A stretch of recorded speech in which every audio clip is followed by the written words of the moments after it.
This is your reality check.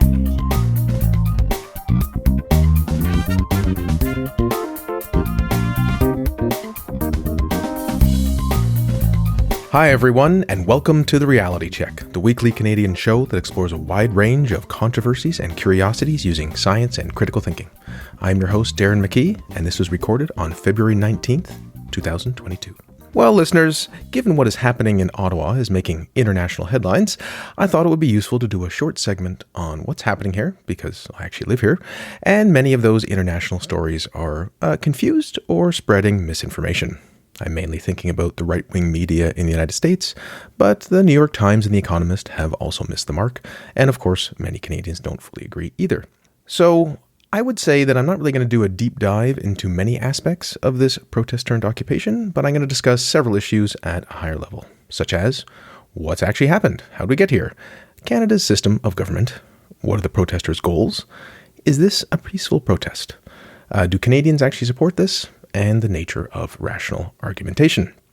As for what happened, I thought of how I could concisely communicate what's gone on, and then I thought, well, Wikipedia does that better than me, so yes, I'm going to read a couple paragraphs from the Wikipedia entry, which is pretty good. You can Google it if you know how to use Google. If you don't, try to Google, where can I find Google? All right, so what happened? And this is full quoting here. A series of ongoing protests and blockades in Canada against COVID-19 vaccine mandates and restrictions, called the Freedom Convoy, by organizers broke out in early 2022. The convoy was originally created to protest vaccine mandates for crossing the United States border, but later evolved into a protest about COVID-19 restrictions in general. Beginning January 22nd, hundreds of vehicles formed convoys from several points and traversed Canadian provinces before converging on Ottawa on January 29th, 2022, with a rally at Parliament Hill. The vehicular convoys were then joined by thousands of pedestrian protesters. Several offshoot protests blockaded provincial capitals and border crossings with the United States.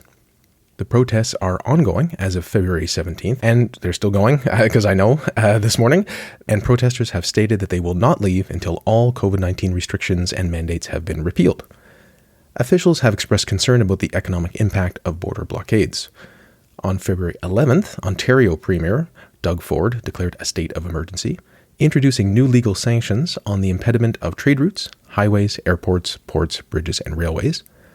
Prime Minister Justin Trudeau and United States President Joe Biden spoke on February 11 to discuss ending blockades at the border. On February 14, for the first time in Canadian history, the Prime Minister invoked the Emergencies Act in response to the protests. In the fall of 2021, both Canada and the United States accommodated unvaccinated cross-border truckers, exempting them from COVID-19 vaccine requirements to prevent exacerbating existing supply chain disruptions. The exemptions in Canada ended on January 15th, 2022, and the United States exemption ended on January 22, 2022. Of the 120,000 Canadian licensed truck drivers who regularly serve cross-border routes, approximately 85% were already vaccinated against COVID-19 by January. An estimated 12,000 to 16,000 Canadian truckers could be affected. The convoy has been condemned by trucking industry and labor groups. The Canadian Trucking Alliance stated that most protesters have no connection to trucking. In Ottawa, protesters were seen defiling the National War Memorial and Tomb of the Unknown Soldier and a statue of Terry Fox. At a blockade in Coutts, Alberta, multiple weapons were seized and 4 men charged with conspiracy to commit murder of RCMP officers. Officials have raised concerns about some protesters' involvement with far-right extremist groups, including those who promote violence, and have called for the federal government of Canada to be overthrown. Some sources have called the ongoing protest an occupation or a siege. So that's the end of the top line Wikipedia summary. There's a lot of detail on many different aspects of this protest. If you're curious, it's probably a decent place to start, as opposed to different news sources which are not quite sure how you feel about it and what you can trust. Okay, so that's sort of what's gone on. That's a very high-level thing, right? So generally speaking, there's a trucking convoy of sorts that was driving across Canada, which took multiple days because they largely started in Alberta. They picked up some people along the way. In terms of size, there were a couple hundred larger trucks, a couple hundred smaller passenger vehicles, and then once it arrived in Ottawa, more and more people came about, both on foot and then with other types of vehicles. I think the main miscalculation that the city made was that they treated it as a protest that was going to be here for the weekend, and it wasn't. They did not plan.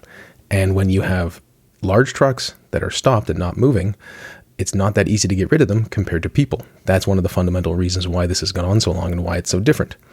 I actually walked around that first weekend, and even though, yes, there was a Nazi flag that some person had, I didn't see it, and yes, there was a behavior that was problematic, it was generally a positive atmosphere. People were singing, people were happy, they were kind of dancing around, they even sang the national anthem, and there were families there. So that first weekend, even I saw a lot of my friends criticizing it, like, well, if you get there, the vibe is kind of positive. Even though, again, you're not supposed to be there and you can't park illegally anywhere, to understand that that's the situation. By about Tuesday, after that first weekend, like, okay, things have been gone too long. It's time for them to go. And now it's been 3 weeks later. So just to really highlight what's going on, in Canada, I'm not sure wherever you live, especially in Ottawa, you can't park in the middle of the road. You just can't do this. It's illegal. Canadians know this. Quite frankly, Ottawa bylaw, which does the municipal parking, if you're parked in a parking spot that says you can only be there for an hour and you're there for 2 hours, you'll sometimes get a ticket. So we all know you just can't do this. Canadians, generally speaking, we follow the rules in Ottawa, especially so. So the idea that you could just park somewhere in the middle of the street for a long time, days, weeks, and have it not be a problem is ridiculous to us. It's clearly illegal. It's problematic. Normally, again, if you were parked in the middle of the street, you would be told to move, and then a cop would tell you to move. And if you said no, well, you would get arrested and your car would get towed. So this is kind of the assumption that people have of how rules and laws operate, that it's fair for everyone. But because that wasn't happening, the population was getting increasingly frustrated. The truckers and associated people think they, or believe they are, protesting notions of freedom, but it doesn't quite cohere with what is on the ground in terms of what they're doing and how they might achieve it. And why I say this is that Canada has a system of government, which of course is a bit different than the United States. We are a constitutional monarchy in some ways, but we have a parliamentary democracy. And so why that's relevant here is the municipality of Ottawa largely controls the police force of Ottawa and has sort of basic functions for the citizens who live in the city. But largely, if you are living in Canada, your life could be governed a lot by the province, the larger entity. The province is what's in control of healthcare and education and many other things that people care about, like the sewages, and garbage pickup. That's municipality stuff. Now, of course, the federal government provides cash money transfers to the province for various things, but most of the mandates that have frustrated people in general are provincial. They are not federal. We don't have an overall national mandate. The federal government does have some control over some aspects of Canada in terms of like the civil service, as well as the banking sector or the airlines or, say, trucking. So those workplaces, occupations, fall under federal mandate, which is why the federal government could have a mandate for truckers because I think that at the time the Delta variant and maybe even Omicron was so concerning. All that to say is, there was a trucker protest about mandates, which they were so-called, protesting the federal government, downtown Ottawa, which makes some sense, right? Because the feds are in control of that. But most of the people associated with it were against mandates in general, which is not a federal issue. So they want Justin Trudeau, the current prime minister, to do something about that when it's not. Trudeau has largely not interfered with the provinces to doing whatever they wanted regarding COVID. The federal government can suggest, they can offer supplies, but he did not say, look, all the provinces, you need to do this because it's that important. And this sort of goes to our, federation and how the provinces and the federal government work together. I mean, yes, there's tactical reasons for this, but generally speaking, that's what actually happened. So there was not a heavy hand with the federal government over how COVID should be treated. Now, and again, the federal domain, what they could control, they did think it was very important. So all civil servants had to be vaccinated and so on. And like these truckers, they did too. But generally speaking, it was provincial, which is why the line that I came up with was you have misguided people harming a municipality, Ottawa, to try to address something at the provincial level by sort of attacking the federal government. It just doesn't make sense. It doesn't make sense at all. As for the truckers, yes, there is a smaller percentage. I think 85-90% of them are vaccinated. Some of the people are not. Some of those people came here. But even when you have hundreds, which may look like it's a big deal on TV, and large trucks are large, a few hundred people, maybe in a few thousand people, in a downtown core of 50,000 people is a small percentage. In a city of 1 million people is a small percentage. And as a population, if 30 to 40 million, close to 38 million right now in Canada, is also not. So Most Canadians don't really support this. Early on, there was some sympathy, but in the past few days, like 80% said it is time to go.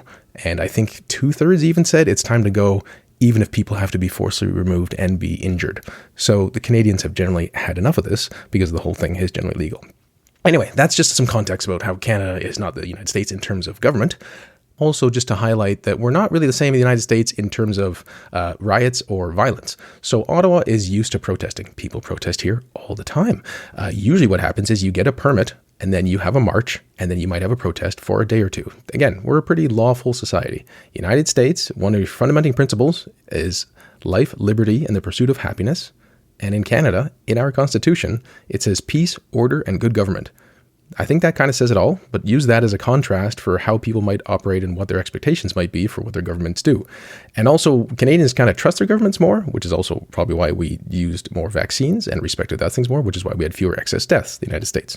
All that to say is there are sometimes riots in Canada, but they're usually after a hockey game because there's some hooliganism and people are kind of dumb, not usually related to political issues. So Black Lives Matter was not as much a thing. There's definitely been different protests of other types or even blockades of Indigenous communities and other people who are protesting against the government. And people have using that as a contrast, like, well, why do all these white people not get a heavier hand and so on? And there's a large debate about that, which I'm not going to get into. But all that to say is, generally speaking, we don't expect protests to be violent. We don't expect them to be raucous. We don't expect them to go on long periods of time.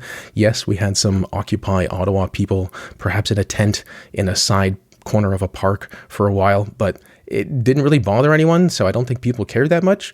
But when you have large trucks making lots of noise and honking, it creates a big deal.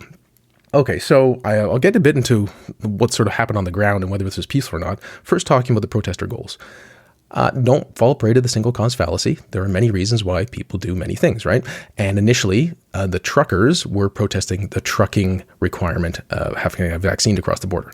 That's part of it. But those main organizers associated with this wanted to remove Justin Trudeau from democratically elected office through unconstitutional means. That may sound like a dramatic point, or it may sound like something that's, a bit hyperbolic. It's not. It's a description of the facts. I used the word overthrow once, and people are like, well, it's not really an overthrow. I'm like, okay, fine. Use the word remove, whatever. They have an MOU, Memorandum of Understanding. You can see it online. There was an original one, which was put up in mid-December, and it was available for many weeks. And it basically says that this group of organizers, they should form like a committee or with the other levels of government, and then that should be used to change different policies and so on. It just doesn't make any sense. We had an election in September. Justin Trudeau was reelected. The issue in the election was largely about vaccine mandates. Some people thought, why are we even having an election? The government, Trudeau, tried to say it's about vaccine mandates. Look, we need to know this. And people thought, well, whatever, fine. He got reelected. It's still a minority government, which means they need the support of a different political party. Again, Canada, we have, 4 to 5 political parties, not just 2, and they sometimes have to work together in a coalition, not a formal coalition, but supporting each other to put legislation through. This government would need the support of at least one other party to do a lot of things they want to do, and that has largely been the NDP. Trudeau's are Liberals. We have the NDP government also. All that to say, for context, this was just recently debated in Canada, and the people who wanted more of the same, so to speak, decided to re-elect the Trudeau government, okay? So then the idea that you would have people who are not elected try to remove someone who was democratically elected through just weird means, it doesn't really make sense. Like, they're trying to meet with the Senate or the Governor General, and then those people can do things, but they don't really have powers to do what the convoy organizers said they wanted to do. So all that to say is, some people were there for the trucking mandate. Some people were there to remove Trudeau, and given how many, Trudeau signs, Pat may believe that or not, there's tons of them. Clearly, there's just antipathy, and people don't like it. And yes, people don't want there to be a pandemic. I think fundamentally that's what this is, right? Who wants a pandemic? No one does. And sometimes someone has to say, well, we should probably act more, we should be more cautious and be safe because there's a pandemic. They don't like the messenger, even though the main issue is the pandemic. Okay, so again, early on, even if Trudeau did change his mind, once the United States said, okay, we're going to require a vaccine, Trudeau can't get the U.S. government to change their mind either. So a lot of Canadians kind of thought like, well, this seems kind of weird and it doesn't affect that many people. And yes, some truckers, a decent percentage of truckers compared to the population of Canada might be affected, but they can figure out other means or, of course, just get vaccinated because it's not a big deal. I think that's how many people see it, although not everyone. Again, yes, not everyone. There's a huge issue about what it means and how free you are and that sort of thing. But many Canadians are like, well, just to get the thing, it's not such a big deal. Okay, so the goals are kind of all over the place. The organizers do, in fact, have some ties to separatist, kind of white supremacist adjacency stuff. I want to be careful here. Yes, one Nazi flag doesn't quite make your entire protest a Nazi protest. I know some people want to say that. I can acknowledge that there are different reasons why people do things. And quite frankly, in any group of hundreds or thousands of people, because that first weekend, there were thousands, maybe 8 to 15,000. Although people would, on the news, you'd see some, on Facebook, 50,000, maybe 1 million people. Like, what is this? This is ridiculous. There's not even close to 1 million people. There's 1 million people in Ottawa. Anyway, so you just see these completely absurd figures because people try to inflate how many people were actually there. But, 8 to 13,000, that's still a large number of people. And then by the weekend that they went away, so during the week, when people probably thought it was going to go away, there were, a couple hundred? But no, then that weekend, more people came. Okay, so I've been rambling on a bit about that. Is this a peaceful protest? It's been a peaceful protest. It's a peaceful protest. People keep saying this. It is not a peaceful protest, okay? I think people think there's like two options. It's either peaceful or it's violent, and I think that's a false dichotomy, and we shouldn't use this. Has this been a violent protest? Not really in the way that most people characterize the word, but let's think about whether it's peaceful or not. So one is lots of noise and lots of honking. Now, lots of honking may sound like, okay, it's a bit of honking. I want you to imagine someone near where you live honking their horn for several days in a row. In a row. This is not peaceful. This is not how we would use the word peaceful. Like, oh, that loud, disturbing sound. That's peaceful. No, even when you hear a car alarm in the distance, it's not peaceful. If you have a child and the child bangs a pot with a spoon, this is not a peaceful sound. This is what was happening for days on end. This is disturbing. It's not technically violence, right? It's certainly illegal. You're not allowed to actually, honk your horn for a long period of time. You're not allowed to have noise pollution of this type. So that's just clearly wrong in terms of Canadian laws that already exist. And it's very loud. And it's very, very loud and it's continuous. So while I was going to say it's not quite violence, it does actually link to notions of torture. People use sound, torture, and sleep deprivation. I don't want to be hyperbolic there, but it is actually closer to torturous means once it goes on for days and days or weeks than it is to violence in the conventional sense. So that's one part of it. There is intimidation towards various residents. Some people have been spat on or near, I should say. People who are wearing masks get yelled at. There have been perhaps one or two assaultish type things. These are harder to verify. But just because there hasn't been an all-out riot for us doesn't mean it's peaceful. I know other people have different standards and thresholds, but we don't expect there to be riots and violence when we have protests at Ottawa. So I would say because of intimidation, because of some harassment. Also, there's fumes. The fumes downtown are just terrible. There's even a analysis which showed that pollution, not just noise pollution, but actual pollution went up like 30%. So now Ottawa was approaching Mexico City, which is, again, not what you want. Also, you just are kind of wary, afraid for some, wary for others of leaving your home. There's people who are clearly disregarding any sort of law and just doing whatever they want in your city, and it's disrespectful. People say, oh, but it's peaceful. Look, people are friendly. They even offer you free food. It's like, yeah, but they shouldn't be there. It's illegal, and they're making lots of noise. So again, if someone just put a bouncy castle, which seems like it's fun, on your lawn, he'd be like, why are you doing that? I don't want you here. And they're like, oh, you can use a bouncy castle. You're like, yeah, but I don't know you and I don't really want you here. Can you go away? No. And they don't leave and they bring their friends and they're loud. And he's like, well, I'm going to call the police. And then the police do nothing. That's another variable here. You would not see this as peaceful. You would see this as problematic, disruptive, very problematic, illegal, all these things, which it is. Is it violent? Well, no, not yet, because no one's done anything.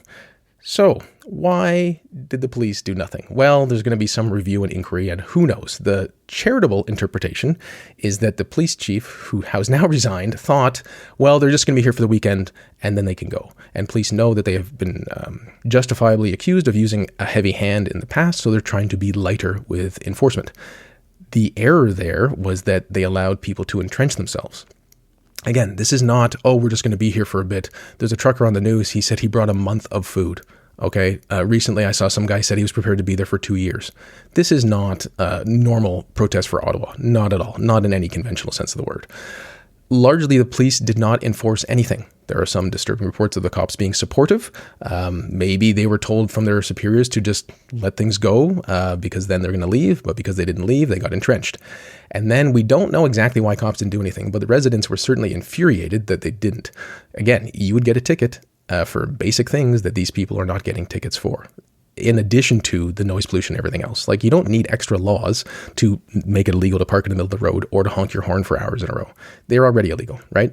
Let alone setting up, again, a bouncy castle or a food stand or a stage. And there's this famous situation where some kids set up a lemonade stand and cops had them take it down. This is a couple years ago in Ottawa, because you can't do that. Like, this is we follow rules and orders here. And everyone thought it was a big deal and the wrong thing. But cops were like, I'm sorry, you got to take it down. I was going to give you a ticket. And a bunch of 8 or 10 year olds. So this is the world we're used to, not people can do whatever they want. They were building shacks, right? I haven't quite gotten the details of the protest, but yes, there was a core downtown aspect to it. And then there were satellites, which would allow people to refuel, so to speak. They could access food, different types of warmth, shelter, communications, intel. So it was like a decently sophisticated situation going on, but the supplies going back and forth were not cut off. So residents would just see these protesters acting lawlessly and cops right beside them, and all of us just thinking, you got to be kidding me. This is ridiculous. This is unjust. So resentment towards the police was building, but also a desire for some sort of removal of all these people, like by whatever means necessary. This is what, just to share, that's what was building in the population. All right. So I think I already got into whether Canadians support this or not. Most Canadians got vaccinated. Most Canadians support vaccine mandates. Again, not everyone, of course not. Most truckers support vaccine mandates. Well, again, I said this before, some people were sympathetic to this at the beginning. They were not sympathetic at all now. It is generally a situation that has gone on too long, and Canadians are not supportive about it. People who are commenting on this, when you see on the news or Twitter or even supposed journalists of one type or another, they just seem to have no idea what they're talking about. And I think this largely relates to the recent activity where the Trudeau government used the Emergency Measures Act, which is a relatively new law in the sense that it came out in the 80s, to replace the War Measures Act that his father used when we had a more severe crisis of a different type. And this particular act allows for more powers being given to police officers as well as the federal government to try to address emergencies.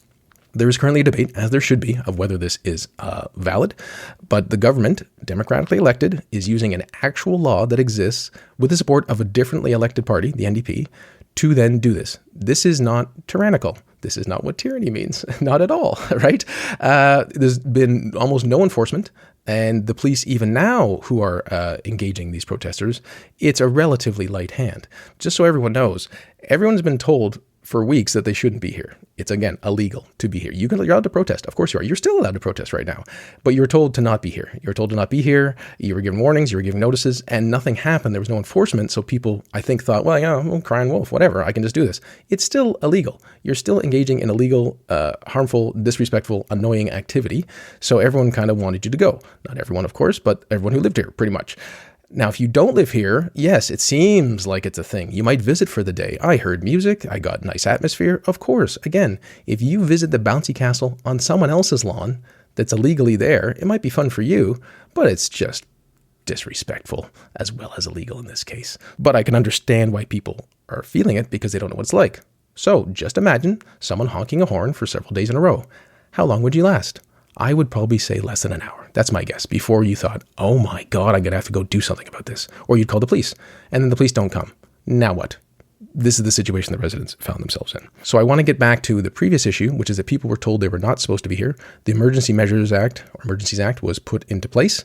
It's debated and has to be voted on within a week, but within that week, you can already start taking action. The federal government basically said, here's some more powers for the police, and also we can do various things with the financial system. They can track accounts more, they can freeze accounts more, they can make it harder for people to move money back and forth. That's its own separate issue, maybe for another future show, but the police powers just made it even more illegal to be in certain places. Again, it was already illegal to be where they were. It was already problematic. It already broke tons of laws. Now it was like breaking extra laws, or they just made the already broken laws more severe. And so the government could then say, okay, this whole area, downtown core is now a place you just can't be. You cannot protest in this zone because this has gone on long enough.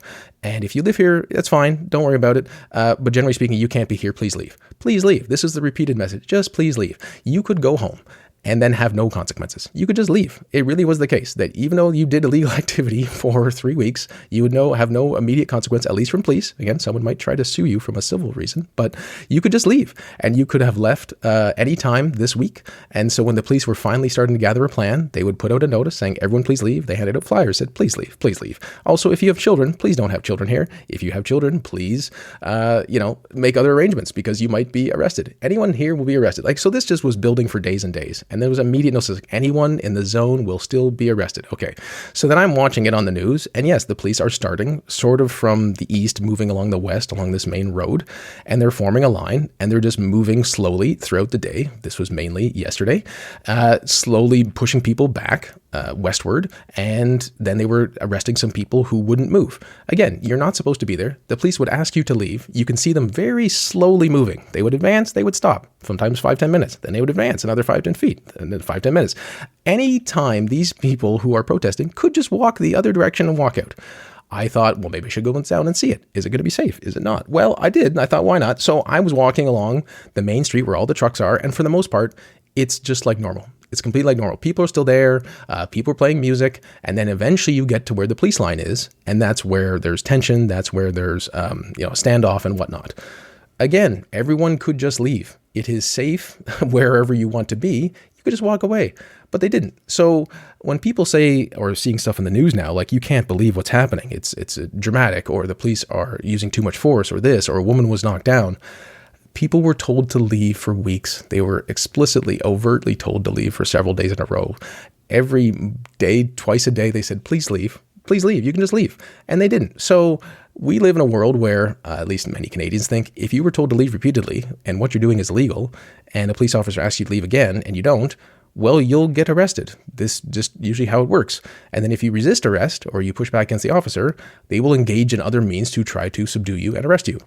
This is generally what's going on, right? And for the most part, as far as almost all parts, the police haven't used much heavy force. Yes, there was a woman kind of knocked down by a horse in an area where they were told not to be, and the horse was being used to clear a path because the police were being threatened. So I think there's a bit of the, getting in someone's way and then complaining when they attack you, even though you're wrong the entire time. Yes, you can say you're going to, die for your cause, as some of these people say, which I think is so sad because the cause kind of makes no sense. Oh, also, most of the provincial governments have started to lift mandates, right? Because the situation with COVID and Omicron has gotten better. The provincial government of Doug Ford did say, oh, look, well, we're going to have everything open up again on March 1st. So most of the mandates a lot of people care about are already going to be addressed. If you just wait a couple weeks, just go home, things will be fine. But no, the protest became about something more. People became entrenched. It's about freedom, or Trudeau is a tyrant, or all these things that don't really stack up in terms of evidence, in terms of freedom. You got to drive for several days across Canada unencumbered and then park illegally for several weeks and given repeated notices. And you got to have a party basically downtown disrespecting the people. In what way is this not free? It's just a ridiculous notion of what it is. And when they say, oh, it's like other countries, it's like China, it's like Tiananmen Square, it's like, no, this is not even remotely good comparisons. It's absolutely, absolutely absurd. Okay, I've been kind of ranting on about that. There's two more things. One is that, was the Emergency Measures Act useful or necessary? A quick point on that. This has been a police matter. This has always been a police matter for the police to resolve, but the police didn't resolve it. This is the municipal level. And then it should have been a provincial matter. Again, the municipality did declare a state of emergency and the province declared a state of emergency, but either they won't or couldn't act at the municipal level. And then Ford, Doug Ford, who's a premier of Ontario, he would not act, perhaps for political reasons, even though he did say this is bad, go home. And he even called it, an occupation or a siege. Generally speaking, he did not do anything else either. A lot of Canadians, at least the ones who live here, said we want the municipality to resolve it. That is their responsibility. They should. The feds can't actually just walk in and go down the street and arrest people. We actually have laws that say you can't just do that. So then the province should have done something, and then they didn't. So then what? So in theory, did this really meet the threshold of what an emergency is for the Emergency Measures Act? Well, that will be what is debated. But in practice, the people who were supposed to do something were not. And now it seems like they are. We don't want to fall prey to the post hoc fallacy, but the interim chief of police did say the new measures and the powers granted from the Emergency Measures Act and whatnot, and the other emergency measures in the province did allow for this type of action. Again, that can be debated in the future. But the gist is people who were supposed to be doing something at one level weren't doing it at another level. And the feds couldn't do much. There is also people who thought they should be negotiating with them. Generally, a lot of us are taking no, you don't negotiate with people who are trying to occupy or terrorize your community. Not in the terrorist setting off bomb sense, but in the colloquial sense of terrorizing a community, making it very unpleasant and harmful for residents, and they're stressed out and they can't sleep for days and weeks on end and so on. So there's more to go into there. Okay. Wrapping that part up and moving on to the general notion of what a rational and good argument is. And yes, it's the internet, and this is how people talk, and it's very common and expected that there's going to be lower standards, but it's been exceptionally frustrating. Again, reporters not really doing their due diligence of what the situation is, not understanding our laws, not understanding who we are, not understanding the Canadian preferences, or if this is a step towards, again, tyranny or something else. Again, someone was elected, they used the law in the books, most Canadians trust it, it's going to be a short, time-bound thing. We are usually, as Canadians, less concerned about government overreach because they don't overreach, at least for most of our preferences. It's not saying, of course, they do things good all the time. Of course they don't. But it's just less of a concern. There's also less of a libertarian strain of identity and beliefs in Canada than there is in the States. But generally speaking, when you engage with people in this discussion, they kind of do what has now been called the whataboutism. What about this? What about this? What about this? What about the Black Lives Matter riots? What about this, right? And they're trying to catch you in a hypocritical stance versus addressing the issue at hand. This is a logical fallacy. If someone says, I think X, they say, what about that time you thought Y? You're like, well, okay, we can talk about that, but why don't we talk about X and whether X is correct, true, illegal, or not? And then we can also talk about Y. Now, personally, again, Canada did not have Black Lives Matter riots in the way that the States did at all. But it's very frustrating that people can't seem to evaluate things for their own merits. And when they would otherwise see something as illegal, again, everyone knows you can't park illegally in the middle of the road for a couple days. Of course, they then will find some way to make it sound like it's reasonable. You're taking away my right to protest. No, we're not. You can still protest. You're taking away this. No, you can still do that. You just can't park a large truck. If there were a bunch of people on foot, several hundred people on foot, this would be a completely different issue. They probably would have been cleared out long ago, but the large trucks made it more difficult.